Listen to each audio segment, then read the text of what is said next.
Jadi kita melihat memang suatu hal yang kebutuhan orang percaya pada saat ini, khususnya orang Kristen. Iman kita banyak ditantang. Kadang kita telah mengalami Tuhan dengan luar biasa dengan kesaksian kita. Tetapi sewaktu kita ditanyakan tentang iman, tentang berapa doktrin, kita kadang tidak tahu bagaimana jawabnya dengan baik. Dan sehingga kita tidak bisa menjadi saksi yang efektif bagi Tuhan.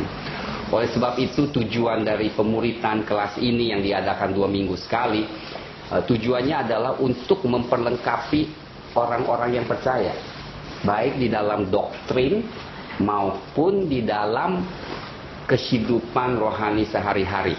Jadi 2 aspek. Dan kita harus dilengkapi dengan 2 aspek. Satu adalah mempunyai suatu kesaksian hidup di dalam diri kita. Itu akan digembleng dalam hal karakter kita. Bagaimana kita menjadi orang Kristen yang bersaksi.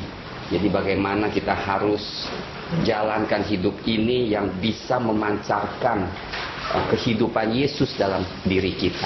Itu satu. Itu yang terus saya selalu berikan pelajaran-pelajaran, kesaksian-kesaksian di mana kita harus ada suatu perubahan.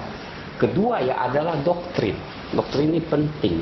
Kita nggak boleh katakan, gua kenal Tuhan, nggak usah doktrin. Tidak, kita harus kenal doktrin dengan baik. Sebab doktrin ini yang akan kadang ditantang. Ya. Seperti misalnya sebelum saya pergi untuk menghadapi kaum muslimin yang akan menanyakan tentang Allah kita, atau maupun misalnya dari gereja Saksi Yehova maupun bukan Saksi Yehova maupun Mormonisme, dan mereka meskipun pakai Alkitab tetapi mereka menerjemahkannya yang tidak sesuai, ya. Dan jangan salah, mereka sangat dilengkapi istilahnya dengan firman-firman Tuhan. Nah, seringkali waktu mereka ke rumah dan mengajarkan orang Kristen untuk gabung di gereja Saksi Yehova, mereka dilengkapi dengan firman Tuhan. Dan yang saya lihat tidak gampang untuk berdebat atau mempertahankan iman kepercayaan kita. Nah, salah satu adalah doktrin Trinitas. Ini merupakan satu hal yang sangat penting sekali, bahkan sangat mendasar doktrin ini. Tentu yang paling banyak didebatkan sejak abad kedua, saudara. Jadi bukan satu hal yang baru, tetapi memang udah berabad, udah beribu-ribu tahun, ya, atau sejak adanya Kristen. Doktrin ini adalah satu tantangan, saudara. Dan kita melihat gereja pun jarang membahas, jarang memperlengkapi jemaat dalam hal ini, sehingga kita percaya Tuhan gitu istilahnya, tetapi kita tidak begitu mengenal esensi dari Tuhan ini. Siapa sih Allah yang dinyatakan di Alkitab? Ya. Atribut atau sifatnya bagaimana? Cirinya apa gitu. Nah, ketahuilah yang pertama bahwa Trinitas ini kita harus ingat sekali. Trinitas ini adalah doktrin yang ada di dalam Alkitab. Kenapa saya mau tekankan ini? Kalau saudara mau mengenal Trinitas, kita nggak bisa pakai buku lain untuk mendefinisikan Trinitas. Kita harus pakai Alkitab, karena Alkitab menunjukkan siapa Allah kita. Bentuknya bagaimana, sifatnya bagaimana, dan dia mewujudkannya bagaimana. Nah, memang Trinitas ini tidak ada di dalam Alkitab. Kata Trinitas ini tidak ada dalam Alkitab.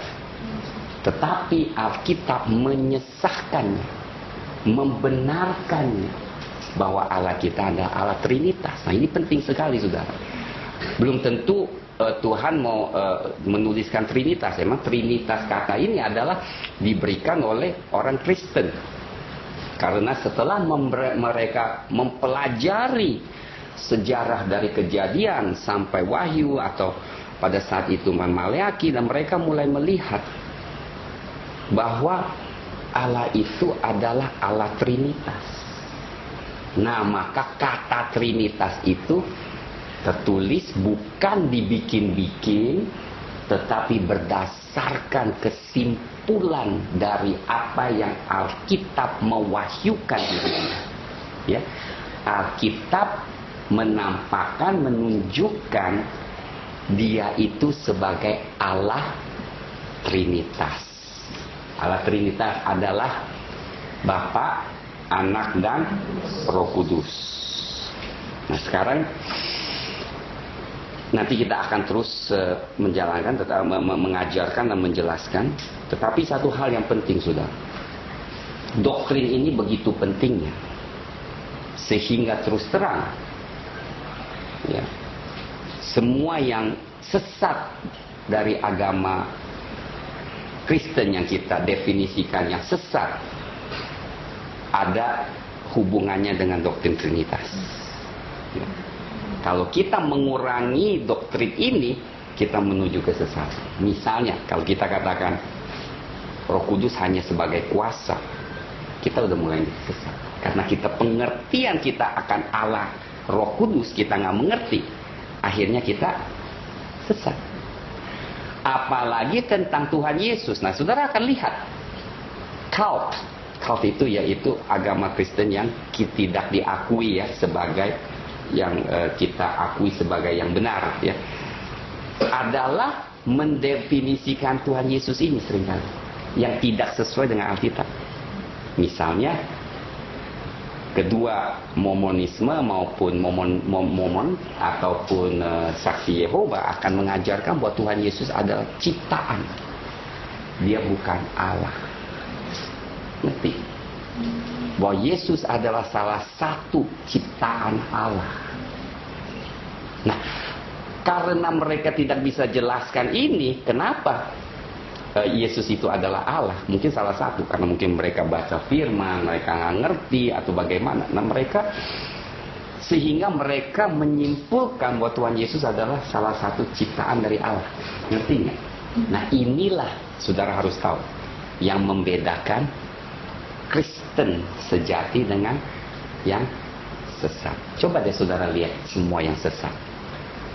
Kalau dia tidak mengakui Yesus sebagai Tuhan, dia juga tidak mengakui misalnya Yesus sebagai manusia, atau dia tidak mengakui Roh Kudus sebagai Allah, hanya suatu kuasa, itu adalah tanda-tanda di mana pelajarannya menyimpang dari pelajaran Alkitab. Nah, makanya saudara, waktu mereka mulai mempertentangkan doktrin ini, kita ini seringkali sendiri juga bingung bagaimana membuktikan bahwa Yesuslah Tuhan, Roh Kudus adalah Tuhan. Dan ingat, kita hanya bisa kembali kepada firman untuk menunjukkan siapa mereka, apa yang mereka nyatakan di dalam perkataan mereka, seperti apa yang mereka proklamasikan di dalam Tuhan Yesus Kristus. Intinya, doktrin Trinitas ini berarti satu Allah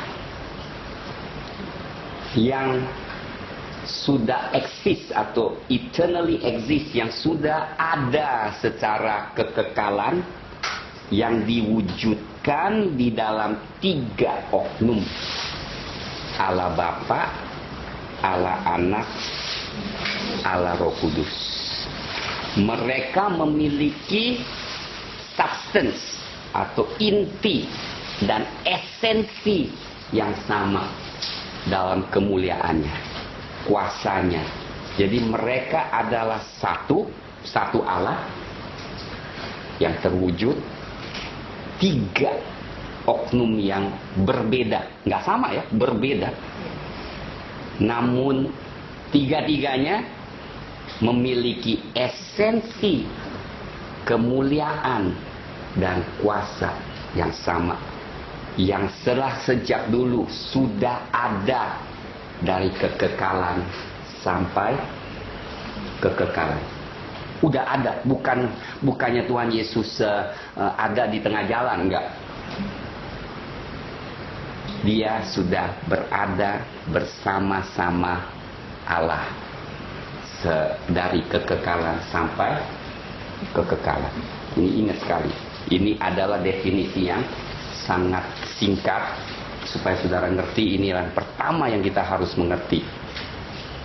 Bukan 3 Allah, tapi 1 Allah.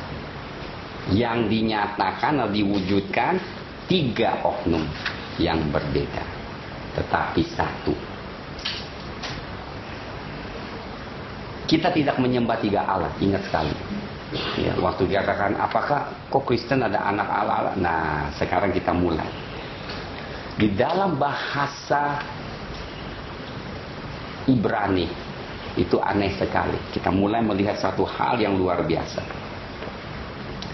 Mulainya ciptaan Bapa atau ciptaan dunia ini, kita melihat 3 oknum ini selalu berpartisipasi.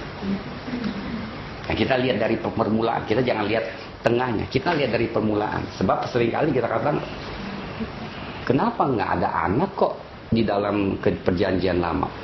Roh Kudus kayaknya bukan Allah, ya, kalau kita nggak mengerti.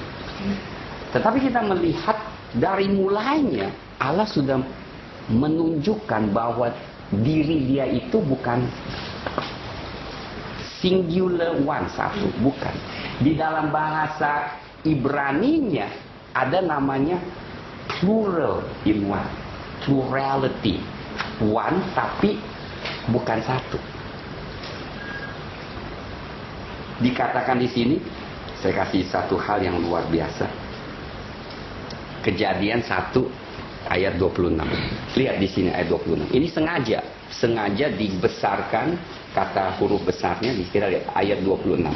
Berfirmanlah Allah, baiklah kita menjadikan manusia menurut gambar dan rupa kita. Mestinya rupa saya dong. Tetapi kenapa kita? Karena Allah, Bapa, Anak, dan Roh Kudus terlibat, dan inilah dirinya yang dinyatakan. Jadi bukan sesuatu yang baru. Pada saat kejadian aja Tuhan sudah mau menunjukkan kita. Ini pertama. Supaya mereka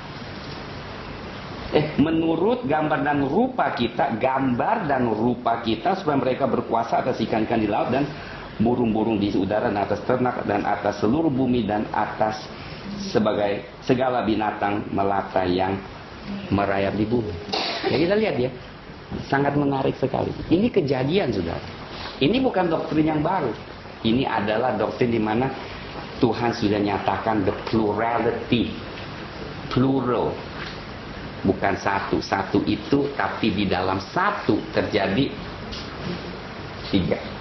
Ada 3. Dikatakan di sini, satu ini di Ulangan pasal 6 ayat 4. Saya minta saudara baca. Dengarlah hai orang Israel, Tuhan itu Allah kita, Tuhan itu Esa atau satu, one God.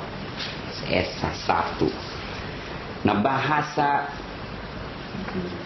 Ibraninya atau lebih tepat adalah, dengarlah Israel, Jehovah our Elohim, Allah kita adalah Allah yang bersatu, Allah yang bersatu, lebih tepat, a united Jehovah. Nah, itu katanya yang lebih tepat dan menunjukkan pribadinya, saudara. Luar biasa ya. Bahasa Ibraninya Echad. Ehad itu menekankan kesatuan, tetapi mengakui perbedaan di dalam kesatuan. Ehad. Bedanya dengan bahasa Ibrani yang dipakai adalah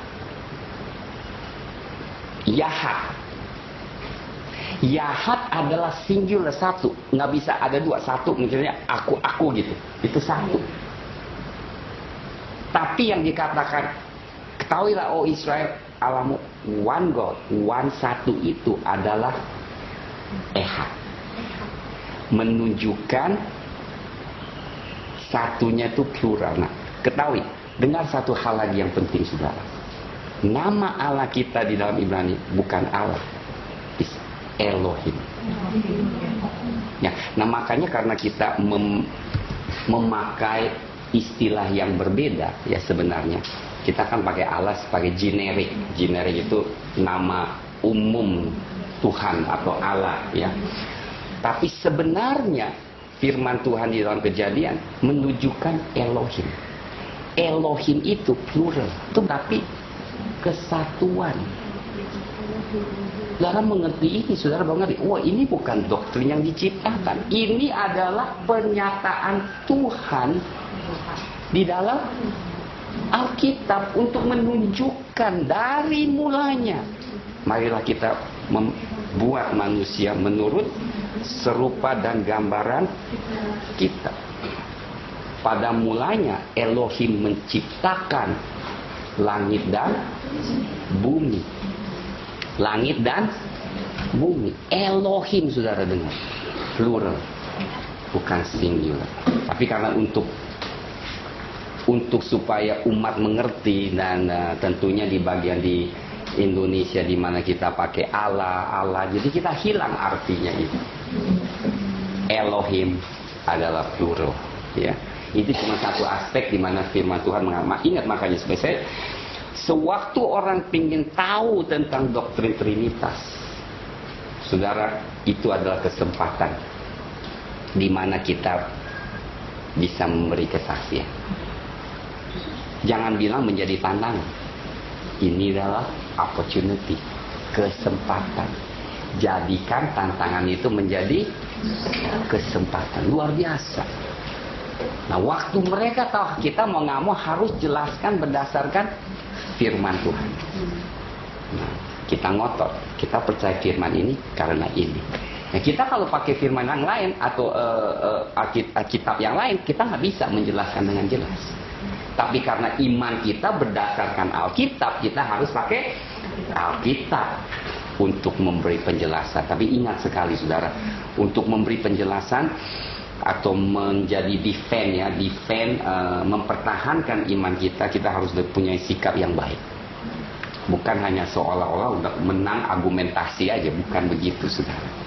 Tetapi ingat, harus ada kasih, kesabaran, lemah lembut, ya saudara. Bukan ngotot-ngotot jadi ribut.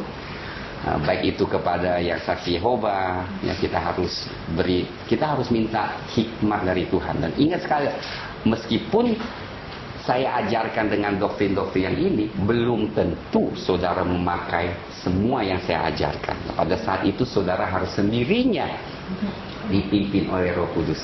Tapi minimal saudara sendiri sudah diperlengkapi dengan pengertian firman yang seperti ini, sehingga iman saudara nggak goyang ya.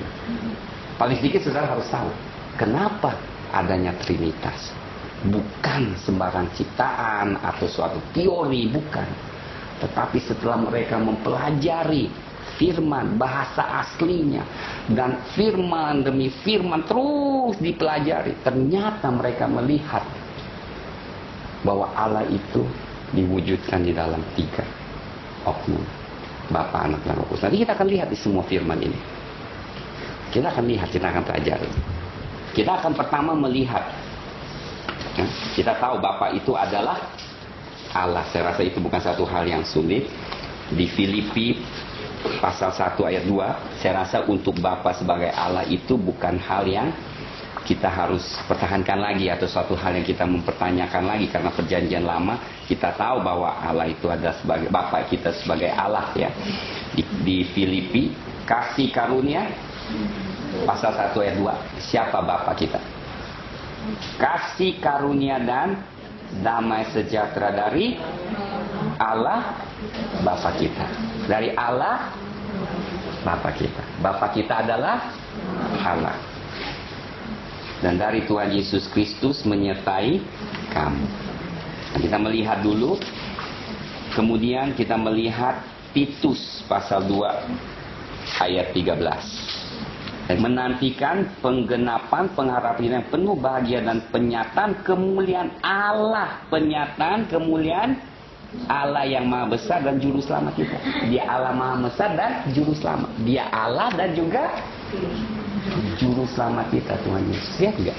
Dan Roh Kudus. Di Kisah Para Rasul paling jelas sekali Roh Kudus. Di Kisah Para Rasul pasal 5 ayat 3 dan 4. Lihat ya. Pasal 5 ayat 3 sampai 4. Tetapi Petrus berkata, Ananias, mengapa hatimu dikuasai iblis sehingga engkau mendustai Roh Kudus dan menahan sebagian dari hasil penjualan tanah itu? Mendustai siapa?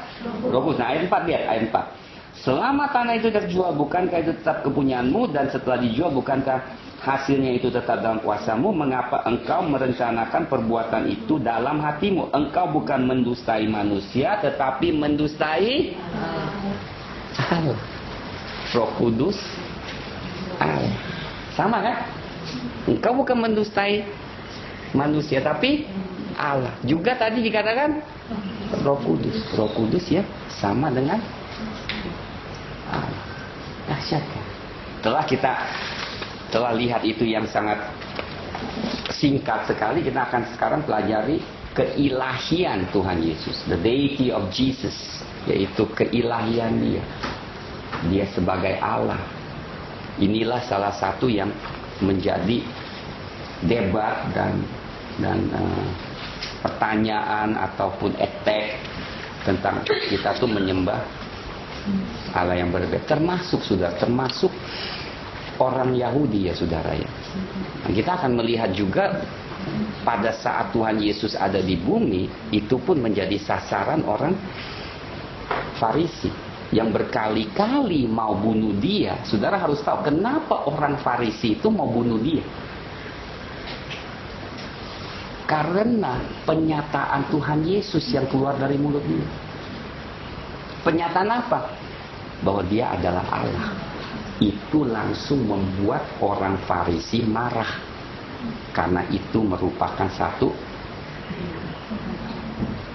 hujat. Blasphemy. Nanti kita akan lihat kan firman Tuhan, supaya saudara tahu. Kenapa waktu Dia katakan, I am. Aku adalah aku. Itu pernyataan yang ditulis di Musa. Waktu Musa tanyakan, engkau siapa? Allah katakan, I am who I am. Aku. I don't know how to translate. Aku adalah aku seadanya. Nah, waktu Tuhan Yesus katakan, I am. Aku adalah aku. Langsung mau disambit. Karena engkau sebagai manusia, engkau nyatakan diri engkau sebagai Allah. Apalagi Dia katakan, Allah adalah Bapakku. Bagi orang Yahudi udah ngerti bahwa Dia tuh menyamakan dirinya dengan Allah. Itu yang membuat orang Yahudi mau membunuh Dia, saudara. Saudara harus tahu Tuhan Yesus itu kontroversinya memang dari dulu bahwa kedudukan Dia gitu. Apa yang Dia klaim, apa yang Dia katakan Dia sebagai Mesias, sebagai Allah, itu adalah Allah. Nah, makanya kalau Tuhan Yesus sudah menyatakan dirinya sebagai anak Allah atau Allah, ya tentu nggak usah kita pertanyakan lagi bagi orang Kristen. Justru karena mereka yang tidak percaya, maka mereka lah yang mau menganiaya kita yang percaya. Kenapa ini penting? Sudah seperti saya katakan, ini adalah hal yang serius sekali, saudara. Kalau kita tidak mengakui Tuhan Yesus sebagaimana kita harus akui Dia sebagai Allah, kita nggak ada keselamatan. Mengenal Allah yang salah atau mendefinisikan Tuhan Yesus dengan keliru juga membuat kita tidak selamat. Itu jelas, sudah. Makanya kita katakan sesat. Sudah tanya, ini doktrin penting nggak? Kita mendefinisikan Yesus aja keliru. Oh ya, Dia adalah hanya seorang malaikat ciptaan, kita hilang keselamatan. Dan saudara akan melihat orang yang tidak percaya Tuhan Yesus sebagai Tuhan dan Allah, lihat deh hidupnya. Nggak lama hidup di dalam kesesatan. Saudara, saya punya, kenapa firman ini penting? Saya selalu mau tekankan lagi. Pengurapan, kasih karunia Roh Kudus itu memang dahsyat. Tetapi ingat, iman, pelayanan kita harus didirikan di atas firman. Wanti-wanti saya pesan berkali-kali. Saudara tahu saya pun bergerak di dalam kuasa Roh Kudus, bergerak di dalam karunia Roh Kudus. Tetapi saya mau katakan, saya tidak mau mendirikan kehidupan dan pelayanan saya di atas karunia saja. Firman adalah yang paling kokoh. Saya kenal seorang hamba Tuhan yang bergerak dahsyat sekali dalam Roh Kudus. Urapannya tuh waktu dia tunjuk, orang tumbang, orang dibebaskan. Tapi dengar, pada akhir-akhir hidupnya sudah, yang benar-benar dulunya genuine lah, nggak ada. Saya tahu ini orang benar-benar hamba Tuhan yang sejati. Tapi dia dikelirukan di dalam satu penglihatan, nggak tahu dari mana dia mulai menyatakan, aku mempunyai wahyu yang paling dahsyat. Ternyata Tuhan Yesus bukan Tuhan. Yang kan ini orang melayani Tuhan puluhan tahun dan melihat kuasa Tuhan. Sewaktu kita keluar menyimpang dari firman Tuhan, kita merosot turun. Makanya saudara, sapa hebat satu orang pengurapannya pada saat dia mulai menyimpang dari firman Tuhan. Itu tanda yang bahaya sekali. Pewahyuan apapun juga saudara dapat, tidak bisa menyimpang dari kebenaran firman Tuhan. Gak bisa. Dengar baik-baik, tidak bisa. Kalau dia menyimpang, itu bukan pewahyuan dari Roh Kudus. Dengar baik-baik. Kalau menyimpang, meskipun pewahyuannya, kedengarannya sangat menarik, wahyunya sangat luar biasa, tapi kalau dia menyimpang dari firman Tuhan, itu bukan dari Roh Kudus. Karena Roh Kudus dan firman satu, tidak akan bertentangan. Tingkali saudara, saya mau tekankan ini penting. Sebab kenapa? Makanya salah satu pemuridan adalah mengenal firman Tuhan dengan baik, mengenal doktrin dengan baik. Mungkin saya tidak mempunyai doktrin yang 100% akurat, tapi yang penting-pentingnya, yang mendasar, kita nggak boleh salah. Salah satu adalah doktrin Trinitas. Nah, kita akan lihat keilahian Tuhan Yesus. Nah, kita harus tahu, ada yang pengajaran yang mengatakan, oh Allah Bapa, Anak dan Roh Kudus sebenarnya namanya Yesus. Nah, salah lagi sudah. Oh, Allah mewujudkan pada saat itu, anak Tuhan Yesus itu Allah. Nanti dia wujudkan Roh Kudus, tapi sebenarnya namanya sama. Mereka itu satu. Nggak ada pembedaan. Salah saudara. Saya katakan tadi, Bapa, Anak, Roh Kudus distinct. Ada perbedaan. Karakter masing-masing beda. Mereka tidak memiliki karakter yang sama saudara. Bapak-bapak, anak-anak, Roh Kudus, Roh Kudus. Roh Kudus ekstra sensitif. Tuhan Yesus katakan, orang menghujat anak Allah masih bisa diampuni, tapi jangan menghujat Roh Kudus, karena engkau menghujat tidak ada lagi pengampunan, baik di dunia ini atau yang akan datang. Berarti sifatnya beda, iya kan? Tapi tidak bisa membedakan tiga Allah, tidak. Mereka satu. Untuk kita mengenal sama sekali, mengenal baik keberadaan Allah, nggak mungkin, karena kita punya otak cuma segini. Untuk menjelaskan sampai mendetail nggak mungkin. Nah, sekarang saya kasih tanya aja, kita bagaimana bisa jelaskan tuh Allah maha hadir? Dia ada sekarang di sini nih, persis. Dia juga ada di Amerika, ada di India. Aduh, gimana nih saudara bisa jelaskan dengan puas, satisfactory? Bisa nggak? Nggak bisa. Karena kita tidak memiliki kapasitas seperti itu, sehingga kita tidak mungkin mengerti gitu. Menghujat Roh Kudus yang saya lihat di dalam Alkitab adalah waktu Tuhan Yesus lakukan sesuatu dengan kuasa Roh Kudus, orang Farisi langsung bilang itu dari kuasa setan. Kemudian Tuhan Yesus katakan, jangan kau menghujat Roh Kudus. Pekerjaan Roh Kudus dibilang pekerjaan setan. Tentunya mungkin ada hamba Tuhan yang mungkin yang tidak Pentakosta mungkin nggak ngerti ya. Bahasa lidah dikatakan bahasa setan. Mungkin dalam satu saat ya masih Tuhan bisa ampuni karena mungkin. Tetapi kalau terus begitu bahaya. Kita harus hati-hati dalam hal itu misalnya. Itu saya yang dikasih contoh di dalam firman Tuhan adalah waktu Tuhan Yesus lakukan satu mukjizat tengking setan, dia bilang dari Beelzebub. Tuhan katakan ya hati-hati. Itu salah satu. Nah, Allah itu hanya tiga karakter, tiga sifat yang dimana manusia nggak ada, setan pun nggak ada. Setan nggak ada. Apa namanya? Maha, kemahaan, maha kuasa, omnipotent, maha tahu, omniscience, Maha hadir, omnipresent. Itu omni cuman untuk Tuhan.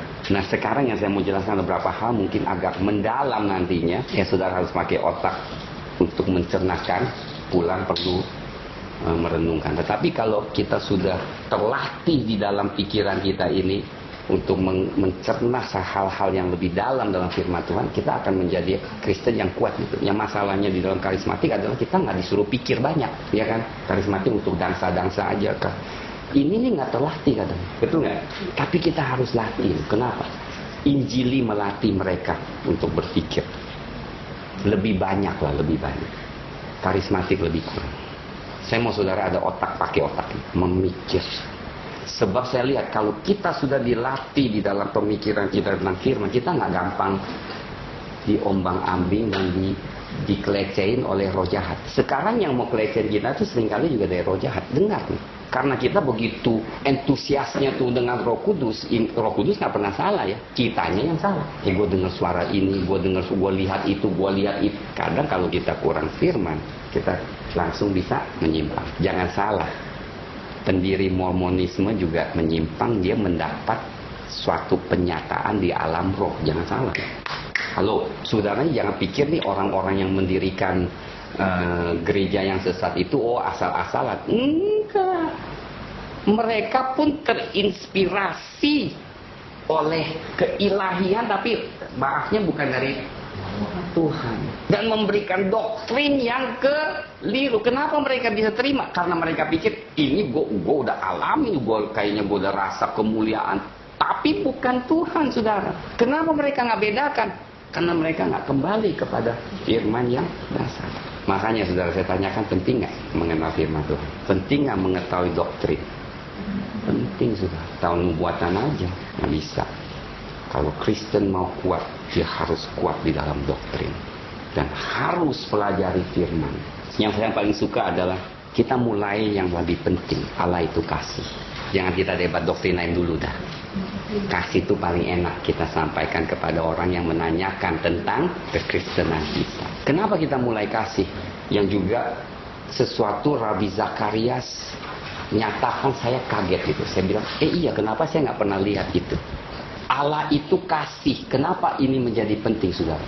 Dia katakan satu hal yang membuat saya merenungkan. Dia bilang seluruh agama adalah kasih setelah hidup. Ada hidup baru ada kasih. Cuma di dalam kekristenan, kasih mendahului hidup. Mendahului hidup. Karena begitu besar kasih Allah. Dengar, diberikan anaknya yang tunggal, sehingga bagi mereka yang percaya tidak binasa, melainkan beroleh. Mana dulu yang datang? Kan begitu besar kehidupan Allah, sehingga dia mengasihi. Enggak kan? Karena begitu besar kasih Allah, baru lu ada hidup. Kasih dulu. Nah kalau kita bilangkan God is love, Allah adalah kasih. Kalau dia adalah Allah yang dikatakan hanya satu, yang tidak ada pluralnya di dalam, mungkinkah kasih itu terjadi tanpa orang yang dia bisa dikasihi? Gue mau ngasih diri gue sendiri. Tapi waktu Allah itu kasih, berarti dia di antara tiga ini sudah terjadi kasih yang dia bisa wujudkan antara anak Bapa dan Roh Kudus. Makanya sewaktu Allah ciptakan Adam, dia bilang tidaklah bagus manusia seorang diri. Karena dia tahu, kalau dia ciptakan manusia serupa dengan dia harus ciptakan seseorang lagi supaya mereka bisa jadi. Dikatakan Adam dan Hawa, kamu bukan dua lagi, melainkan satu. Satu itu sama, Echad. Yang Tuhan nyatakan, aku adalah satu, Echad. Yang adik dalamnya ada lebih dari satu orang. Suami istri adalah Echad. Bukan satu menjadi satu. Saya enggak kan? Di dalam kesatuan ada dua. Dahsyat nggak? Dahsyat. Nah, kalau Allah bilang dia kasih, kalau menurut orang lain kalau dia kasih, kenapa dia harus mati di kayu salib? Kenapa ada yang mengatakan dia utus orang lain yang mati, bukan dia sendiri. Gak masuk akal. Logika, kita jangan bicara logika. Kalau Allah benar kasih, dia suruh orang yang berkorban untuk menebus dosa kita. Kasihnya asli atau palsu? Ini kita bicara dengan disalib aja nih. Kita mengasihi anak kita, tapi orang yang berkorban. Kasih atau enggak? Kasih itu selalu diwujudkan dengan kitanya berkorban, betul kan? Nah, Allah bilang dia mengasihi. Malaikat, lu yang matiin ya buat manusia tuh. Terus kita bilang Tuhan kasih. Kita bisa bilang Tuhan, lu suruh orang yang berkorban, lu sendiri nggak berkorban. Kasih atau enggak? Itu yang saya katakan, emang sesi-sesi begini udah mulai pakai otak nih ya. Nggak boleh pakai feeling aja, emosi nggak bisa. Udah mesti pikir. Iya, yang ngomongnya bener nggak? Iya kan? Ini tuh break. Kita mulai menyatakan kenapa Allah itu kasih. Yang saya tahu di dalam agama Muslim pun mengatakan Allah itu maha pengasih. Nah, kalau kita katakan dia kasih, dari mana kita bisa mengetahui Allah itu kasih? Bagi kita, Tuhan Yesus sebagai Allah, yang very logical, masuk logika. Tapi nggak apa-apa, saudara. Saya tahu ini bukan satu hal yang gampang, mentok, ya kan? Tapi paling minimal saudara tuh mengerti kenapa pakai Yohanes 3:16. Itu besar kasih Allah. Karena kita nggak ngerti kenapa bakal Tuhan Yesus mati di kayu salib. Karena dia sendiri berkorban. Tidak ada pengorbanan selain diri dia yang bisa menebus dosa kita. Saya akan jelaskan ini. Tidak ada pengorbanan di luar dari diri dia yang cukup, yang sah istilahnya, yang sah, yang bisa menebus dosa manusia dan menyelamatkan jiwa manusia. That is very deep. Itu dalam sekali. Makanya kita lihat Allah itu dahsyatnya luar biasa. Oleh sebab itu, barang siapa yang menolak Tuhan Yesus, tidak ada keselamatan. Karena Allah telah memberi jalan kepada kita. Dia telah berkorban dan menderita. Dia telah beri satu jalan bagi manusia untuk memperoleh keselamatan. Dan barang siapa menolak, nggak ada jalan lain. Binasa. Waktu pertanyaan di sesi Rabi Zakarias, kenapa Tuhan nggak kasih 2 jalan? Kenapa Tuhan nggak kasih 3 jalan? Kenapa cuma 1 jalan? Kok eksklusif banget? Cuma Allah Kristen yang peroleh keselamatan? Jawaban dia sangat bagus sekali. Ya, manusia selalu gitu. Dikasih 1 juta jalan keselamatan, ditanya kenapa nggak 1.000.001 perjalanan? Manusia itu nggak pernah puas lah. Dikasih 1 maunya 2, dikasih 5 mau 10, udah 10 kok nggak 11? Tuh nggak? Udah bagus dikasih 1 jalan daripada nggak ada jalan. Makanya Allah atau Elohim yang kita sembah ada Elohim yang kasih. Dia bukan penuh kasih, dia adalah kasih. Dia sendiri adalah kasih, karena di antara 3 ini mereka udah saling mengasihi dari kekekalan sampai kekekalan. Oleh sebab itu hubungan satu kelompok suami istri harus didasari dengan kasih. Kasih itu didefinisikan di 1 Korintus 13. Nah, kita tidak akan bahas itu, tapi ya satu hal. Kasih itu berdasarkan kebenaran, kasih itu berdasarkan kekudusan, kasih itu berdasarkan di luar ego kita. Baru suatu hubungan yang baik. Lihat deh, kalau kasih sudah egoistik, kasih itu hanya egonya hilang, baru bisa Allah menyatakan itu. Egonya nggak ada, makanya dia mau berkorban bagi kita. Kalau kita mengerti salib merupakan dasar dari segala hubungan kita, dengar baik-baik. Ini penting sekali. Kalau kita mengerti salib merupakan hubungan kita dengan Allah, adalah dasar dari segala hubungan kita secara horizontal, kita baru bisa ada hubungan yang tulus dan sejati antara kita. Kasih dengan Allah adalah dasar, saudara. Bagi saudara nanti yang akan menikah harus tahu, harus ada kasih dengan Allah dulu yang menjadi dasar yang kuat, barulah pernikahan antara suami istri menjadi kuat. Kedua, keilahian Tuhan Yesus. Yesus adalah firman Allah yang kekal. Lihat Yohanes pasal 1. Ini merupakan firman yang paling dahsyat.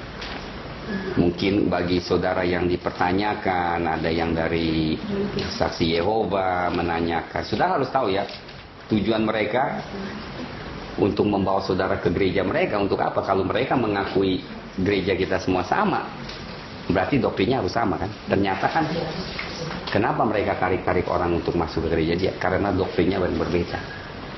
Salah satu adalah keilahian Tuhan Yesus. Katakan Tuhan Yesus bukan, dia kasih banyak firman. Saya tidak mau kita firman, dia bawa ambil dari Proverbs, Amskitab, tapi semuanya nggak ada dasarnya. Kita berikan yang paling dasar. Yohanes pasal 1 jelas sekali menyatakan siapa Tuhan Yesus itu. Pada mulanya adalah firman. Firman itu bersama-sama dengan Allah, dan firman itu adalah Allah. Firman sama Allah sama nggak? Sama, tapi beda kan, bersama-sama Allah. Sama nggak? Nggak sama juga kan? Firman bersama Allah. Berarti dua dong. Kalau satu, kenapa bilang sama firman bersama Allah, kemudian firman adalah Allah? Jadi perkataannya tuh lucu. Dia pertama ada firman. Firman itu bersama-sama, kemudian firman itu Allah. Satu dipecah dua, disatukan lagi. Dia nih, satu dipecahkan dua, disatukan lagi. Karena begitu kompleks atau begitu sulit bagi pikiran manusia untuk mengerti keilahian Tuhan Yesus, sehingga Yohanes harus menuliskan sedemikian rupa. Pada mulanya adalah firman. Oke, benar. Firman itu bersama-sama, berarti firman itu sama Allah. Oh, bersama-sama, berdampingan. Tapi firman itu Allah. Oh, satu lah. Oh, firman juga Allah. Ia pada mulanya bersama-sama dibagi dua lagi. 1, 2, 1, 2. Dia menekankan pada mulanya bersama-sama dengan Allah. Lihat lagi ayat 3. Segala sesuatu dijadikan oleh Dia. Oleh siapa? Oleh firman, juga oleh Allah. Tanpa Dia tidak ada suatu pun yang telah jadi dari segala yang telah dijadikan. Dalam Dia ada hidup. Hidup itu adalah terang manusia. Lihat, terang itu bercahaya di dalam kegelapan, dan kegelapan itu tidak menguasainya. Datang seorang yang diutus Allah namanya Yohanes. Ia datang sebagai saksi untuk memberi kesaksian tentang terang itu, supaya oleh ia semua orang menjadi percaya. Ia bukan terang itu, tapi ia harus memberi kesaksian tentang terang itu. Lihat ayat 14. Firman itu telah menjadi manusia. Tuhan Yesus sebelum jadi manusia, namanya adalah Firman. Jadi pada mulanya begitu susah kita. Saya mau jelaskan satu hal ini. In the beginning, pada mulanya Allah menciptakan langit dan roh Allah melayang di atas semua. Kemudian Allah berfirman. Allah dan firman bisa benar-benar kita pisahkan ya? Perkataan kita dan pribadi kita bisa dipisahkan nggak sih? Nggak bisa kan? Tetapi dipaksa pisahkan juga, tapi menjadi satu kan. Nah, inilah yang menjadi hal yang begitu kompleks. Likely sebenarnya firman itu Tuhan Yesus yang datang dan mendatangkan firman itu terwujud terang, Roh Kudus yang datang. Tiga itu bekerja jadi satu. Untuk membedakan, dipotong, diiris nggak bisa. Tapi kita melihat tiga bekerja itu. Tapi untuk dipisahkan nggak bisa. Waktu firman langsung terjadi, yang menjadikan, mewujudkan perkataan itu adalah Roh Kudus. Kalau orang nggak kenal Tuhan, dia bisa bunuh, bisa laku yang paling jahat. Waktu dia datang ke Tuhan, dia diampuni. Dosa yang ada salah satu adalah di Kamboja ya, yang Vietnam, Kamboja, yang Pol Pot ya, salah satu bawahan yang membunuh 1 juta orang, dan dia adalah salah satu yang membunuh banyak orang. Waktu dia datang kepada Tuhan, dia diampuni. Dosanya kan gila, puluhan ribu. Nah, bedanya di sini, orang yang kenal Tuhan, dia ada satu standar di mana Tuhan nggak izinkan. Nah, seperti gini lah, Pina dulu waktu you kecil, ngompol kiri kanan kan nggak dimarahin. Nah, sekarang udah 18 tahun ngompol kiri kanan, dia nggak lucu dong. Ngerti nggak? Kira-kira begitu maksudnya. Jadi waktu kita telah diberikan pengertian, kita harus dituntut untuk hidup di dalam pengetahuan itu. Karena pada akhirnya Tuhan menghakimi kita bukan berdasarkan apa yang kita tidak tahu.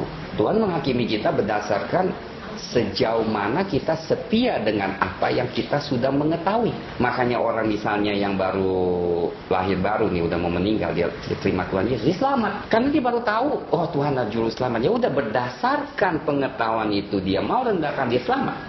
Nah, tapi orang yang udah kenal nih, udah tahu, udah ke kelas pemuritan di Taman Anggrek. Wah, tuntutannya tinggi nih makanya nih. Sudah jangan main-main. Saudara belajar di sini ada tuntutan. Saya terus terang ya, sorry ya. Soalnya saudara terima sesuatu yang banyak sekali. Makanya nggak heran kalau nggak banyak orang ikut. Soalnya bahaya. Mengetahui banyak dituntut banyak. Umatku binasa karena tidak mengenal Tuhan. Mendingan tahu banyak dong, masa begitu. Nah, makanya alih-alih Taurat. Jadi emang kita hidup ini nggak gampang. Tapi mendingan udah tahu banyak, lakukan banyak, berkat banyak. Mengetahui banyak bagus. Kok nggak bagus? Nggak bagus, nggak usah ada universitas. Ternyata kan orang mau terus sampai S3. Ya kan? Berarti kemauan kita untuk mengetahui. Nah, kalau kita mengetahui Tuhan, itu lebih dari S3 di luar. Saudara juga bisa melihat Tuhan Yesus tujuannya datang ke bumi untuk menunjukkan bagaimana kita hidup dan interaksi dengan Allah. Makanya waktu dia baptis, dia juga doakan, minta Roh Kudus penuhi dia. Nah, karena dia tinggalkan semua kemuliaan, kuasanya itu di surga. Nah, waktu dia datang sebagai manusia, dia mulai lagi menerima kuasa Roh Kudus itu dengan jalan benar di hadapan Tuhan. 30 tahun dia tunggu, waktu dibaptis Roh Kudus datang ke atasnya. Dan dia mulai lakukan hal yang dahsyat. Itu menunjukkan, Tuhan Yesus menunjukkan kepada kita gitu, ini jalannya gitu. Dan dikatakan di Filipi, dia tidak mengotot untuk dirinya setara dengan Allah. Berarti dia humble himself. Kita melihat dia itu lebih merendahkan di hatinya lah waktu dia di sini. Mengajarkan kita harus seperti itu. Kita teruskan. Tadi kita lihat Tuhan adalah firman Allah yang kekalnya. Jadi sebelum dia menjadi manusia, menjelma menjadi manusia, dia adalah ini yang Yohanes yang beri kesaksian yang jelas sekali. Jadi saudara baca 1, 2, 3, kemudian saudara terus baca, lihat ayat 14, firman menjelma menjadi manusia. Bukankah jelas firman itu adalah Allah sebelumnya? Bukankah itu suatu indikasi yang paling jelas bahwa Yesus adalah Allah? Kenapa? Ya kan? Tentu bisa ngotot macam-macam, tetapi paling sedikit saudara, kita bukan mau berdebat untuk menang debat, bukan. Kita hanya mau menyatakan kesaksian kita, itu aja. Apakah orang bisa terima atau enggak? Enggak apa-apa, itu Roh Kudus, pekerjaan Roh Kudus. Tapi kebenaran harus disampaikan dengan kasih dan pengertian gitu. Yang saya tahu selama saya bicara debat sama orang saksi Yehova, ngotot-ngotot akhirnya nggak ada satu kesimpulan. Tapi saya pikir salah mungkin kita approach-nya begitu. Kita harus kasih penjelasan penuh dengan kasih, jangan emosi. Salah satu doktrin ada, pertamanya mereka mulai saksi Yehova adalah hanya 144.000 yang di Wahyu itu adalah yang akan diangkat. Jadi mereka klaim diri mereka itu yang 140.000, tapi nggak ada dasarnya sama sekali ya. Kita kalau tahu firman itu nggak ada dasar. Tapi akhir-akhir itu doktrin itu pun dihilangkan. Mungkin saya tidak tahu kenapa memotivasikan mereka seperti itu. Tetapi saya percaya lah pasti ada ajaran di mana seperti ekstremis jihad yang mereka bunuh diri supaya mereka bisa ke surga, menikmati 70 wanita. Itu jangan main-main. Kita mungkin bisa ketawa, tapi you bisa bingung. Itu motivasi mereka. Satu-satunya yang menurut pelajaran adalah satu-satunya di mana mereka peroleh keselamatan yang pasti mati jihad. Yang pasti. Itu kan. Nah, pelajaran itu jangan main-main. Itu benar-benar masuk ke dalam hati dan pikiran mereka sehingga mereka buat satu tindakan. Kita pikir kok. Nah, makanya pelajaran penting. Ya, tapi brainwash kan mereka udah hilang membedakan. Saudara tahu nggak yang Rabi bicarakan? Kenapa terjadinya pembunuhan yang jutaan orang Hitler? Tahu nggak dia bilang? Mulai Hitler konsep percaya evolusi, bahwa manusia itu terjadi seperti itu, tidak ada intrinsic value yang lebih tinggi dalam hidup kita, kan ada satu. Nah, mereka percaya ini hanya kejadian biasa lah, manusia ada. Akhirnya pikiran apa? Yang lemah-lemah kita bunuh aja. Jangan salah, saudara.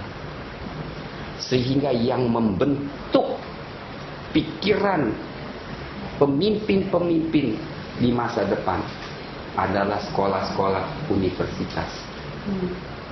Yang shape the mind. Apa yang mereka percaya. Jangan undermine, jangan meremehkan pendidikan yang keliru. Memunculkan pemimpin yang tidak takut akan Tuhan. Ya lakukan apa aja saya mereka lakukan. Yang satu hal yang luar biasa adalah Yesus itu disembah. Yesus itu disembah. Ini adalah defense yang paling luar biasa. Yesus itu disembah. Kenapa Yesus disembah itu menjadi doktrin yang luar biasa? Karena di dalam Alkitab Allah tidak mengizinkan umatnya untuk menyembah apapun juga selain dirinya. Kalau Yesus bukan Allah, dia tidak diizinkan Bapa untuk kita menyembah dia. Very powerful. Saudara bisa melihat dari Matius 15:25 di mana wanita Kanan yang saya sering sampaikan bagaimana dia menyembah Yesus. Bahkan kita melihat banyak kasus terjadi di Injil ya, bahkan iblis hanya menyembah itu tuh iblis. Saya pernah dengar satu orang anak Tuhan dikasih penglihatan di mana waktu dia kencing iblis itu sebelum kabur sembah Yesus. Orang percaya yang sudah meninggal penuh kemuliaan, orang hamba Tuhan yang sudah meninggal kan mereka di surga penuh kemuliaan. Waktu dia nampakkan diri kepada Yohanes di Wahyu 19 ayat 10, saudara nanti akan baca. Nah, karena kemuliaannya yang dia sudah beda dengan kita, karena mereka sudah tinggal dalam kemuliaan. Waktu dia nampakkan diri memberikan pesan kepada Yohanes, Yohanes rebah menyembah dia dan dikatakan, jangan lakukan itu sebab aku adalah sama denganmu. Sembahlah Allah. Coba baca 19:10 Wahyu. Orang yang ada dalam udah meninggal dalam kemuliaan, waktu dia Tuhan utus, dia seperti malaikat. Tapi dia katakan aku adalah sama sepertimu. Tapi dia adalah karena dia sudah meninggal di dalam kemuliaan, waktu dia turun penuh dengan kemuliaan. Karena saking kentalnya kemuliaan itu, Yohanes dia langsung, kita tuh biasa kalau lihat itu langsung takut sembah. Jangan sembah, sembahlah. Terjadi di kitab Daniel dan sebagainya, nanti saudara baca aja. Nah, Yesus disembah itu menyatakan satu hal. Kalau dia bukan Allah, kalau dia sendiri bukan Tuhan, Bapa di surga pasti marah dong. Bukan anak yang berkenan, tapi kenyataannya dia adalah Allah sendiri. Makanya tuh Yesus nggak pernah menolak orang menyembah dia. Tapi hamba akan menolak. Malaikat tidak akan mau disembah. Karena sembah itu hanya untuk, kecuali malaikat yang sudah jatuh dalam dosa, Lucifer mau disembah. Nah, itu makanya yang salah satu yang bertentangan dengan firman Tuhan. Maria bukan kita sembah. Tuhan udah katakan di 10 perintah aja kan nggak boleh ciptakan patung apapun di langit, di bumi maupun di bawah bumi untuk kita menyembah. Bahaya benda kalau udah dijadikan. Biasa roh jahat masuk. Iblis kenapa ada? Pertama, Tuhan menciptakan malaikat yang baik semua. Nggak ada yang jahat. Manusia pun sama. Ini penting sekali. Kenapa terjadinya jahat? Evil. Ya, kenapa adanya jahat?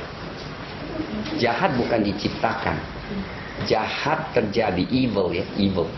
Terjadi karena manusia maupun malaikat diberikan kehendak bebas.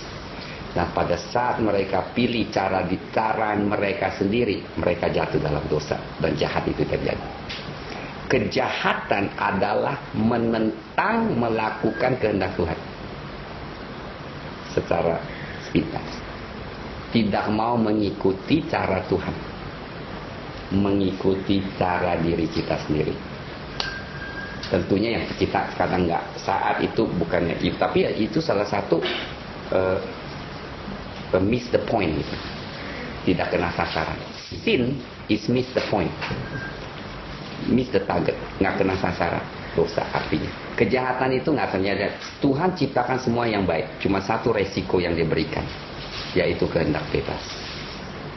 Dengar, kehendak bebas adalah karunia Tuhan. Kenapa ada kehendak bebas?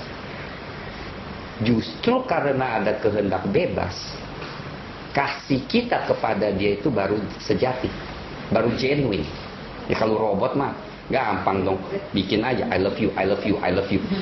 Masa susah? Tuhan susah, bikin aja kayak robot semuanya. Semua malaikat kayak robot.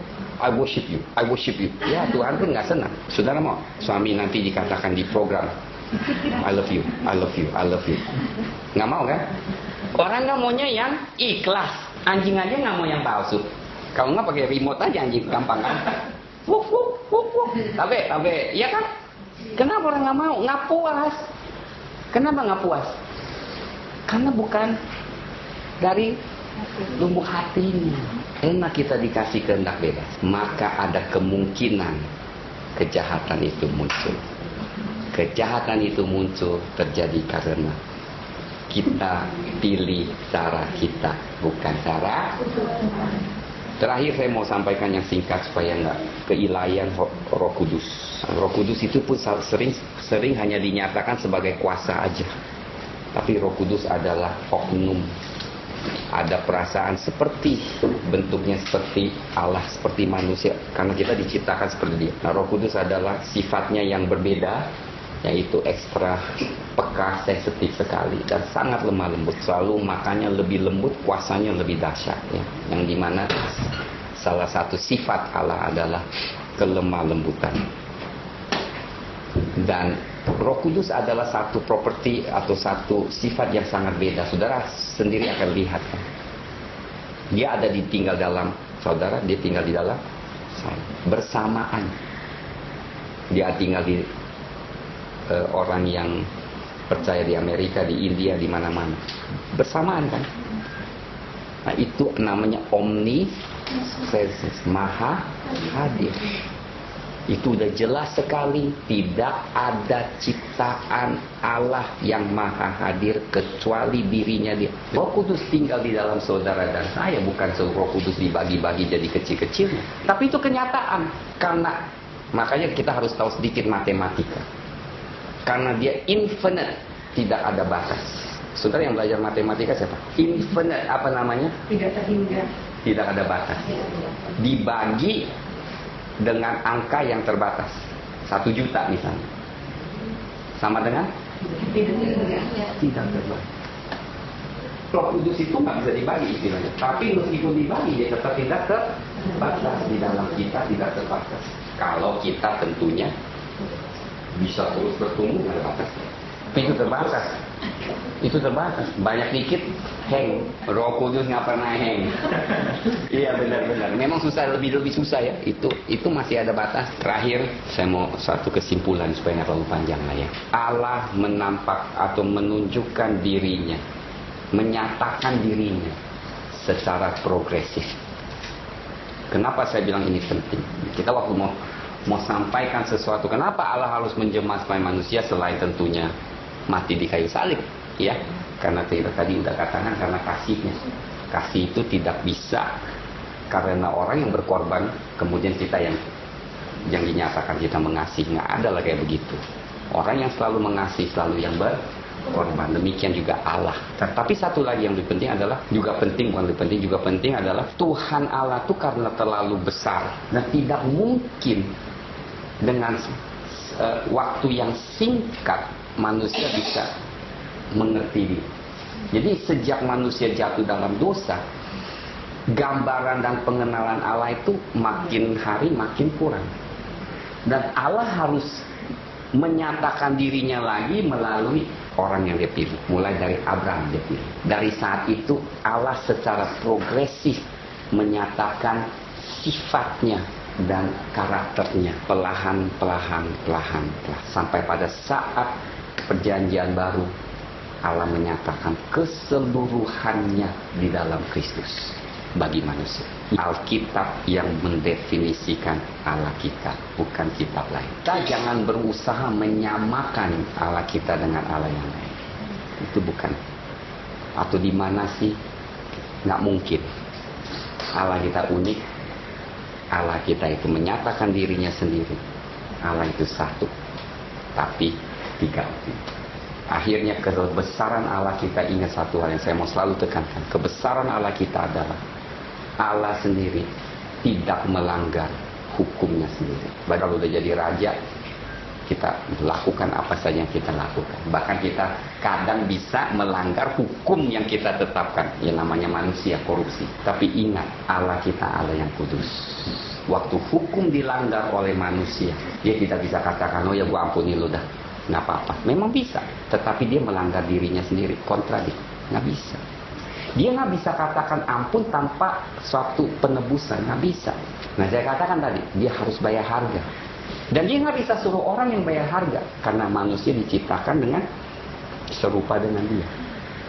Yang hanya bisa sah di dalam dirinya yang menyesahkan adalah dia sendiri yang harus menjadi korban.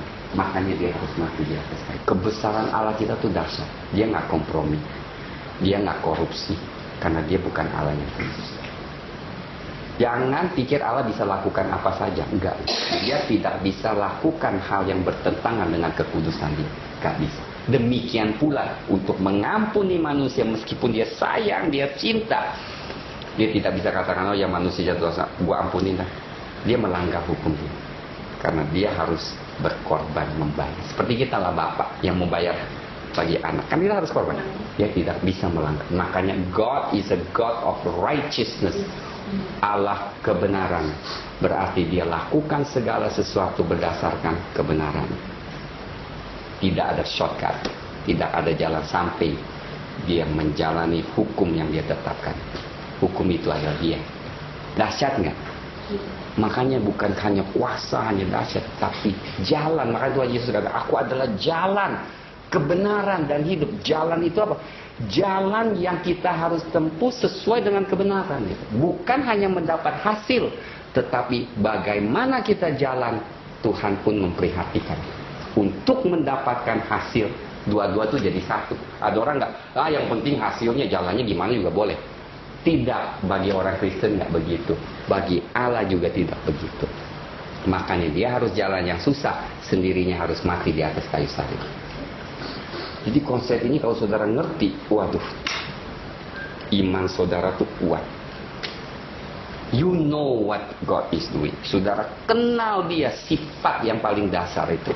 Dia adalah Allah Sidkenu, Jehovah Sidkenu, Allah yang benar, kebenaran. Fantastic, oke?